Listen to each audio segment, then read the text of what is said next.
first time, where people know the price of everything and the value of nothing.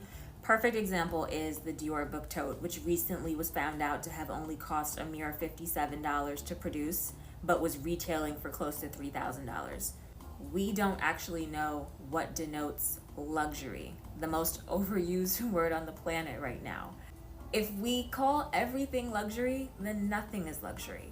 Fashion right now is a late stage capitalist wet dream, because all you have to do is put a tag on an item that is literally worthless, and you can sell it for gobs and gobs of money. Everybody wants to scale something as quickly as possible, make a profit on it, exit, and watch it all burn to the ground. Now, the problem is that the fashion industry was never designed for people who think like this. It was never designed for people to be vultures, for people to consume something, spit it out, and throw it away seemingly overnight. And so now we're at the point where we've shown these conglomerates with our dollars, hey, I'll buy anything, just slap a designer label on it and I'll pay for it. And that's how the market is responding. So now we're at the point where you go to a boutique and there's nothing of quality in there. I just saw a video earlier of someone who was in the Chanel store, and she rightfully made the claim that if somebody took the tags out and said it was Zara, she would believe them. And I haven't checked for Chanel since Carl passed away, to be very honest. I haven't checked for them since then. I knew it was going to be a rocky road once he passed on, but I didn't know it was going to devolve that badly that quickly. So I haven't paid attention to Chanel in a while. My flabbers were gasted when I saw what was on those racks. It looked so bad. Even the accessories, the leather goods, which is like the cash cow of the house, looked really, really bad. This is the result of a world in which luxury has no meaning. That's why we have all these apartment complexes that are all of a sudden charging us an extra $400 when we renew our lease, and they haven't changed a damn thing. Oh, it's luxury because we gave you a stainless steel fridge that costs $500.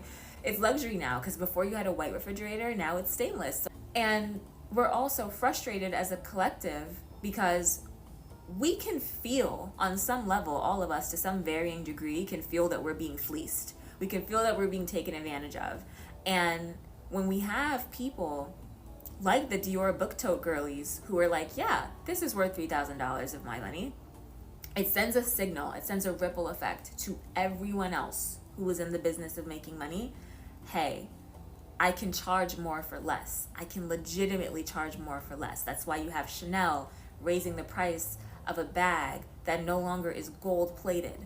Why is this bag costing so much more? And it's not even plated with gold anymore. It's brass. I'm paying more for less. And a major contributing factor to why this is happening to us is because we have hordes of folks who know the price of everything and the value of nothing. Hello YouTube, back with another video, and today's topic of the day is how luxury fashion has ruined fashion in general. And to start with this topic, I just wanted to talk about how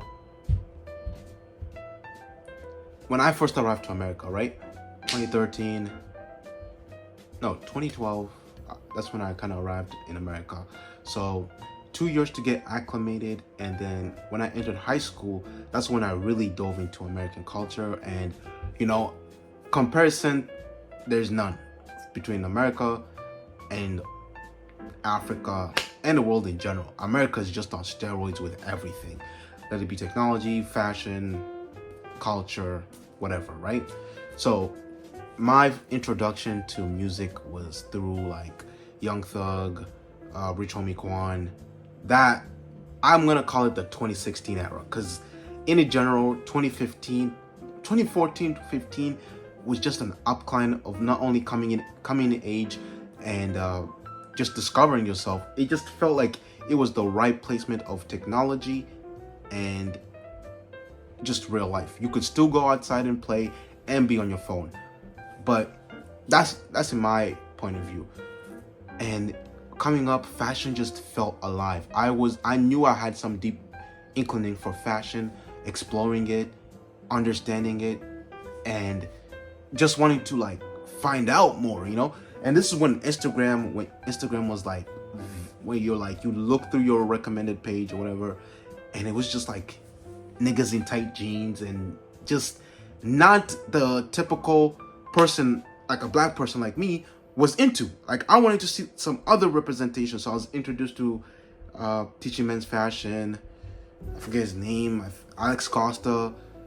I forget the very douchey guy. I forget his name, but these were my introduction to men's fashion. And men's fashion was really in its infancy compared to women fashion. Women fashion was very, very active, of course, because women love fashion. Women instinctively love clothes and everything. But imagine back then, it was very weird. It was not accepted, or it was very awkward for you to admit that you liked fashion. You know, and people was like, "Oh man," if you said, "Man, I like to shop," they'd be like, "Look at this gay ass nigga," you know. So coming up in that era, and you were introduced to Rich Homie Quan wearing the Versace boxers, and Future saying, "I just fucked your bitch at some Gucci flip flops."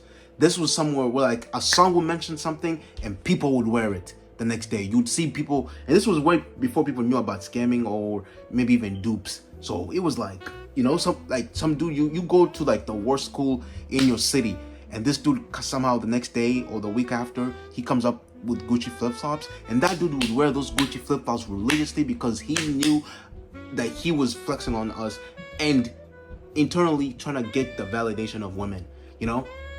I never understood it then, but when you look back at him and you're like, oh shit, that's what that man was wearing. That's why you wear flip-flops and play basketball in them. Wear flip-flops to gym, wear flip-flops to anywhere, any occasion. Niggas found an occasion to wear Gucci flip-flops.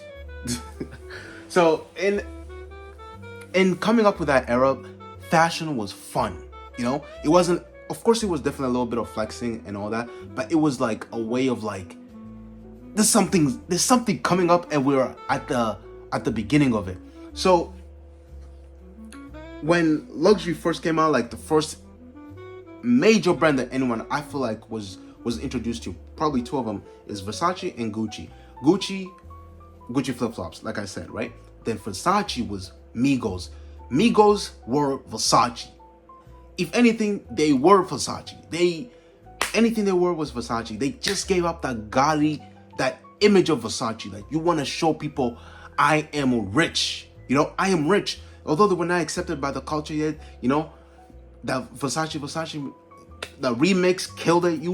Every time I walk into a Boys and Girls Club, and those were the days you'd walk in, someone put on a song, and you're like, damn. And that was the time to just intermingle with music and just talk to people. And that's how I would come back and I would listen to this. Then I'll go on the bus, usually in the morning when my bus picked me up and took me to my middle school.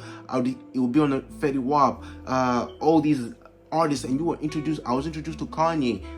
I would listen to the niggas in Paris for the first time, and I'm like, I didn't get it at first, but then as you keep coming back again on the radio, and that was the only way because my parents didn't want me to get a phone until high school. That was the only way to get to listen to music, through the radio, the shows, the interaction. You appreciated everything from my point of view. I don't know how people saw it, but for me, I appreciated the radio because I didn't have anything else. I'll come back and consume culture and all these.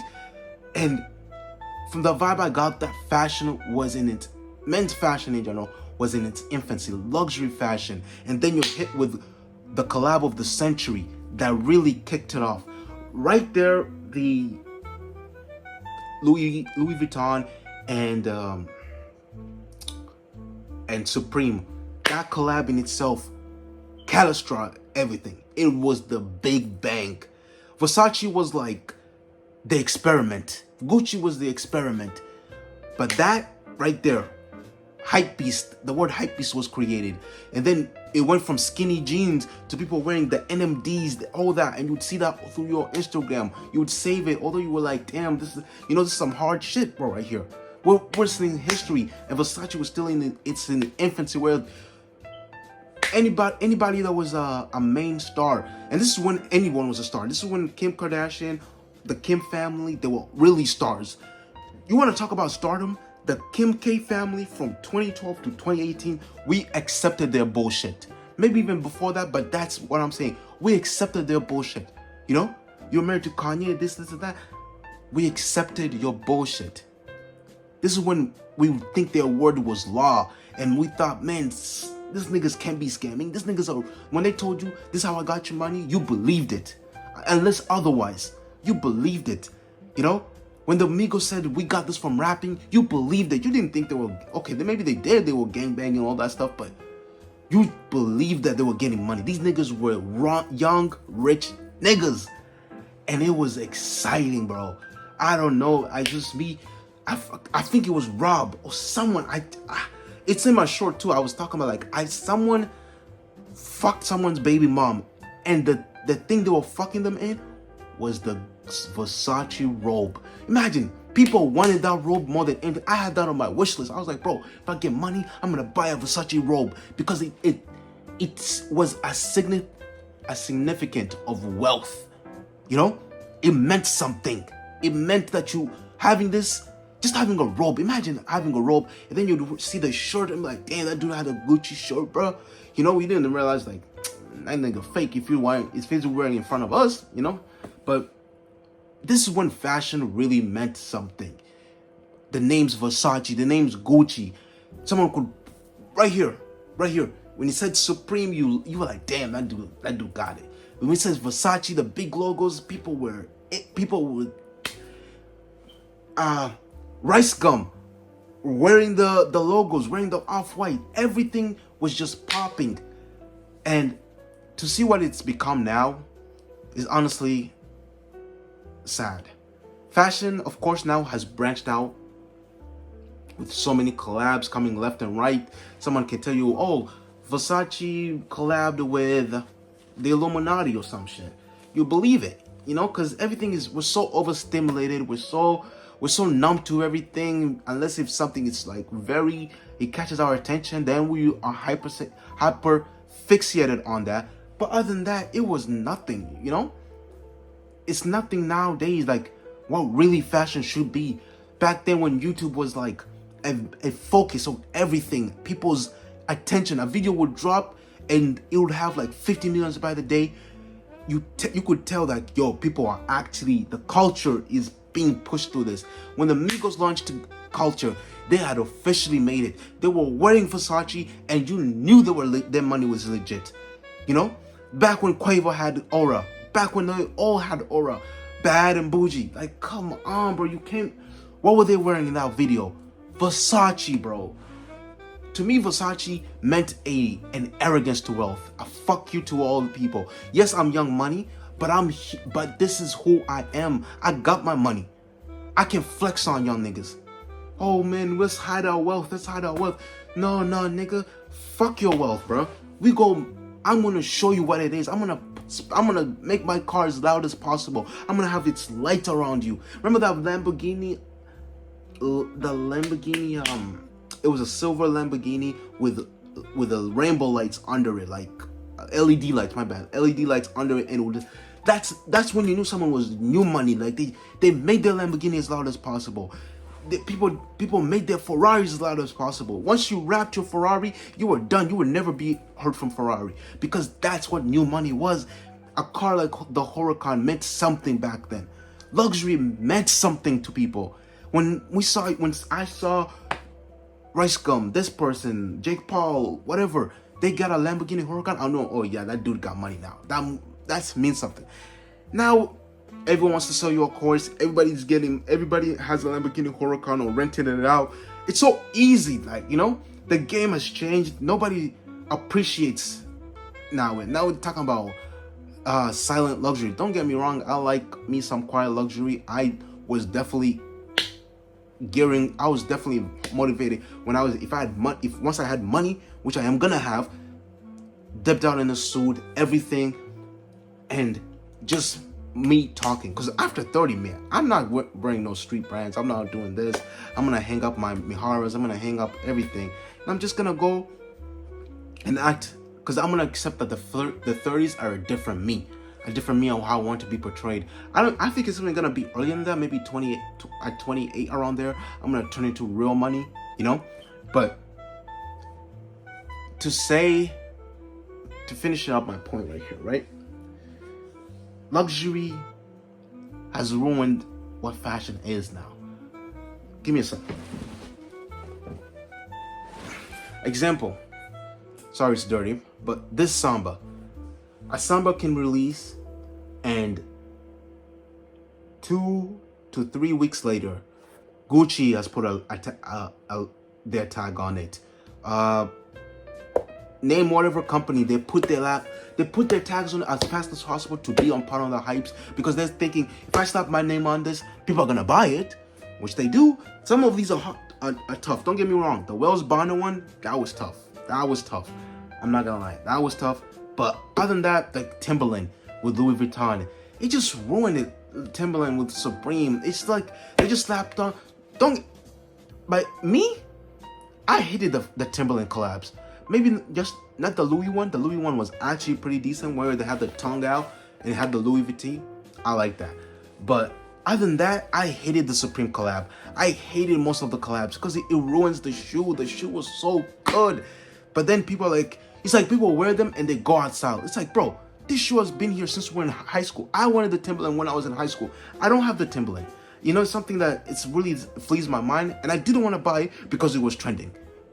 I was like, no, I'm not gonna get it because it's trending right now, bro. Now that I have money, now I think about it. Oh, now let me get I got these, not to brag. I got, and these, not these ones, because I have my old ones over there. Run to shit. I got these before the trend, but this shoe I got a year before the trend, so I got it in 2022. Like, coming over, I got the Sam. I'm not trying to back, bro. I'm just trying to, I got these and the clogs before anybody else, and then the next that spring or winter of that. No, I bought them the spring hitting to summer of 2022, and by the fall going into the winter of 2023, people were taking them up. People were buying them up. I'm like, damn, bro. Now they're gonna think I'm part of this, But to appreciate a shoe or appreciate a brand, like I bought them because they were indoor soccer shoes, and I wanted to, have my own thing on them, bring my own thing on them. But now I'm anti-trends, because those trends are usually end up into Gucci or whatever company, insert name, and it just ruins the shoe. It ruins it. I'm sorry, bro, but it ruins it. It ruins it so fast. It's like, damn, bro. That's why when now people say that they hate a shoe, I look at it more closely and I'm like, what do I like about this shoe? What are the good qualities about this shoe? Because this shoe, it has to be something. I just bought the Nike Tempos or something, not Tempos, something. You're gonna see them in my shorts one day. But once I saw those, I'm like, dang, bro, that right there is tough. And people in the comments are like, nah, bro, this is. I'm like, good, they're good. I'm gonna have my own thing to me, But everything is being slapped on a label. Everything is being outdone so quick that it has no. Is anybody talking about the Timberlands? You tell me. Is anybody talking about the Sambas? They say the Sambas as an insult, but I'm gonna keep buying Sambas. Once I get my money up, I'm gonna keep buying Sambas. I'm gonna buy more shoes. I really do want to experiment more with my fashion. Once I start making money, I want to experiment more with my fashion, finding my proportions, and just getting comfortable with me, because trends, they run and die. If I see a shoe that I like before the trends come in, like my Miharas, they came in. I'm not gonna lie, for that one, I was on the trend on that one, but I just liked it. I liked the way the shoe was. It was like a Converse, but not really. But honestly, luxury fashion is dead. Actually, fashion in general is dead. New York Fashion Week, I've not heard any groundbreaking, except the Spider Show, where everybody think they want to come out, so they show their support for Young Thug and all that bullshit. But it's all for clicks and all that. But other than that, there's no other thing I've seen that it's like, hey, this was actually, I saw that Tommy Hilfiger. Oh my gosh, speak about boring, bro. Like, oh my, like Tommy Hilfiger needs to pack it up, bro. Just get someone new, get people in there. Uniqlo's kind of, I think they're trying like, okay, we gotta start. Uniqlo, the only thing is everybody buys it and then it runs out quick. That's why I'm gonna stick to my Carhartt. I'm gonna buy my Carhartt. I'm gonna buy a good color. I think the navy blue and the black one are my colors, but I'm still trying to experiment with like some other colors so I can have like something like that's mine, you know. Oh, that dude wear Carhartt. I think that's what I'm gonna try to go for now. Before I go to Job Corps, I'm gonna buy some more Carhartts, you know. I already have Carhartt pants out the boot. Now I just need the shirts here and there, and then I'm gonna get into the WIP, you know, work in progress. But yeah, guys, but fashion is kind of like, luxury fashion has kind of sucked the air out of it. Everything's about a profit. But you go find out that the Samba probably takes about $20 to be made. Put a Gucci logo on it or whatever, or some logo on it. It's 50,000 or whatever, 2,000. Like, I'm not gonna pay 2,000 for a shoe. Even if I'm rich, like, there's just some stuff I gotta pay that make me enhance. Once I get into suits and everything, and I get into like brogues and Oxford, I'm willing to pay 2,000 because that's an actual good shoe, craftsmanship and everything. Cowboy boots as well, but that's another stuff. That's another day for. I'm willing to spend like on high quality stuff. YSL, like Chelsea boots. I love Chelsea boots, but this channel is gonna go on forever. It's gonna go on until my kids are born, and then just I'm gonna take you guys on my journey, you know. But I'm not gonna invest in luxury that's not made premium. Like Dior, the one thing I like about Dior is their fragrances. The one thing I like about their Louis Vuitton is their fragrances. And you're gonna see more on that show on my channel that I'm gonna get into fragrances, getting into styling, getting into hygiene and all that stuff. So I'm excited to do all this stuff. But I thank you guys for watching this video all the way to the end. If you did, like, comment, subscribe, and put a gold star so I know you watched all the way to the end. But other than that, I'll leave you guys to it. It's a Friday today, so have a nice weekend.